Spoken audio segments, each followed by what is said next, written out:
Bien, son las 10 de la mañana con 32 minutos. En el último informe Ipsos, un 60% de los encuestados dijo estar a favor de la acusación constitucional en contra del presidente Sebastián Piñera. El estudio también abordó temas como el proceso constituyente, el estallido social, el fin del toque de queda, y vamos a conversar de estos resultados con la directora de Estudios Públicos de Ipsos, Alejandra Ojeda. ¿Cómo está, Alejandra? Muy buenos días. Muy buenos días, Frecia. ¿Cómo estás tú? Muy bien.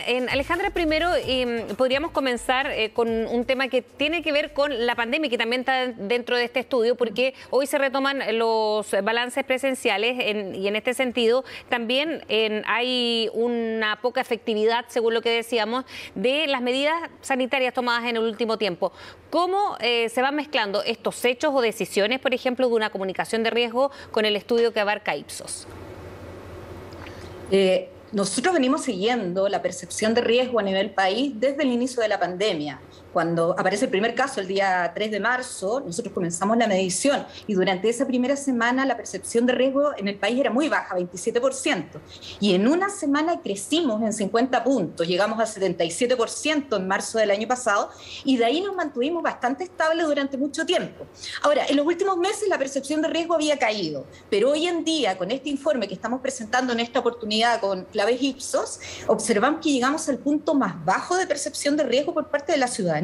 Apenas un 39%, que es lejos lo más bajo que hemos observado en toda esta serie histórica. Entonces, aquí aparece algo interesante, porque claramente la población, en un exitoso proceso de vacunación, por cierto, que ha sido reconocido en otras mediciones que hemos hecho nosotros, entra en una lectura respecto de un retorno a la normalidad y una tranquilidad que contrasta con el aviso de una tercera ola. Entonces hay que resituar la comunicación de riesgo claramente, aquí se prende una alerta, porque la población lo que observa es que la gravedad del virus en el país es francamente baja. Sí, eso es importante, por eso lo relacionábamos también con la decisión de hoy, que en un rato más vamos a tener balance presencial. Tema Convención Constitucional, Alejandra, también es interesante porque hay cifras esperanzadoras, ¿no?, en cuanto a la labor que esta instancia puede lograr. El tema son los plazos y es también uno de los tópicos que ha tenido algo de polémica, de prorrogar o no.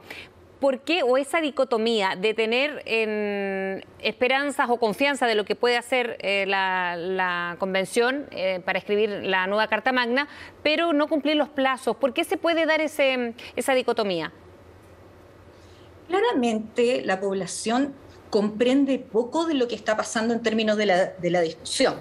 Se sabe que esto está en curso, no hay información suficiente para poder comparar un proceso único en el país, ¿no es cierto?, en la historia de este país, y probablemente esto no va a ocurrir en mucho tiempo más en la historia de este país. Entonces, hay poca experiencia comparada respecto de otros países. No se sabe, por ejemplo, que en el caso de Chile, escribir el reglamento tomó 3 meses, que era lo planificado y que fue una tarea altamente exitosa en materia del logro, en materia del cumplimiento de los plazos, versus lo que ha acontecido en otros países donde ha tomado 7 meses, 9 meses, incluso más de un año.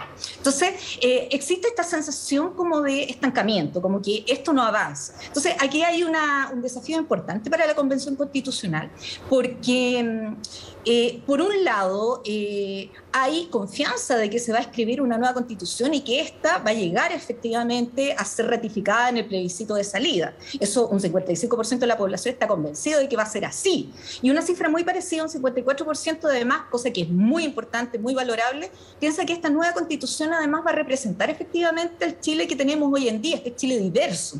Pero sobre los plazos están las dudas. Entonces hay que generar un mecanismo que sea una comunicación clara y eficiente. De alguna manera la Convención Constitucional va a tener que generar una especie de semáforo, de cronograma, de línea de tiempo, pero que sea eficaz en la comunicación, que la gente entienda cómo van avanzando, porque existe de alguna manera la caricatura de que ahora hay puertas cerradas, en definitiva, se sientan a discutir y aquí nos vemos esto hasta el final. Entonces, la incertidumbre está respecto de cuándo es este final. Entonces, hay que ir demostrando cuál es el trabajo, porque las personas que están más interesadas y sensibilizadas en política tienen claro sobre cómo esto va avanzando, pero la gran cantidad de ciudadanos y ciudadanas no les queda tan claro. Claro, y eso se puede ir modificando en la medida que se vaya conociendo también más el trabajo de contenido, de fondo y el cronograma que comienza también a partir de esta semana, ¿no?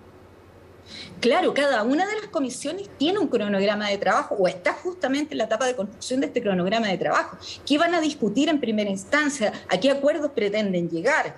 ¿Cuál es el tiempo de esos primeros acuerdos? Entonces, yo creo que esto es importante en términos de la visibilización. Pero aquí lo más importante es que no basta con que la información esté disponible, porque las personas no acceden a los sitios públicos, las personas no están expuestas a ese tipo de información, sino dónde, cómo lo comunicamos. Entonces, por ejemplo, la semana distrital que tuvieron ahora los convencionales fue un ejercicio interesante de reencontrarse con sus votantes y con la ciudadanía en general, con sus territorios, e informar respecto de lo que se ha hecho y cómo se va avanzando. Pero se requiere algo que sea más eficaz en materia de comunicación. Claro, y la descentralización de la que tanto se ha hablado también a propósito de la convención.